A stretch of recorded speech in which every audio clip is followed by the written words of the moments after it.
samin yaran guru.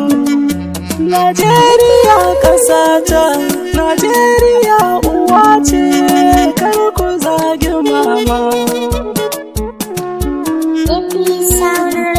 Da sunanka makagi nake so na yi kotu, sannan kai salati ga hasken kafa wato. Habibi Saifullah wanda za ya yi ceto, a sanya min Najeriya ta na yi zance. Ni dai samini yaro ina kara kiran yi, ba ku ga mamar mu ta fara hawaye. To Najeriya kenan abokai da kawaye, mu share mata kuka uwa ai rahama ce. Najeriya zauna bayani zan yi miki, ki ce wa mutanenki su kare mutuncinki, su zama su kulawa wajen kare haƙinki. Ki ce musu kece dai uwa ko sun mance.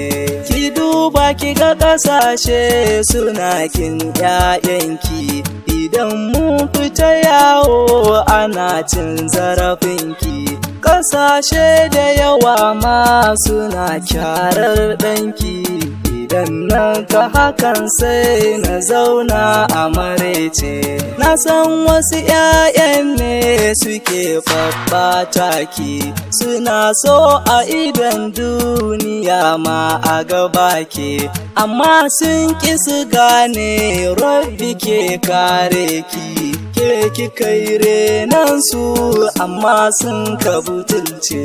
Na ga wasu mutane so suke su rike ki, duba masu kuɗi maso suke su yi mulki.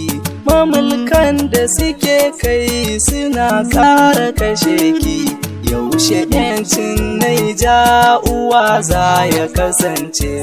Ina so ki faɗa musu mu ne jama'arki, kudin har da arewa reno ne na cikinki.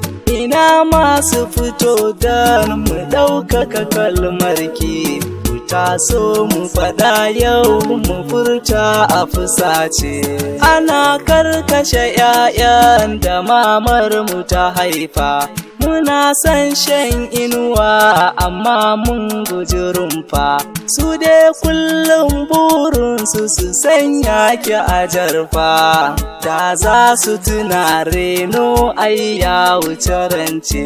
Ki duba ki ga Naija muna kara macewa, ana kashe ƴaƴanki musamman a arewa. Mutanen kifa Naija suna gab da gushewa, ki daure ki yi ceto da ke za mu kasance. To sannan a ƙasar mu da mu za a yi ba mu, idan ci gaba ya zo mana ba a kula mu.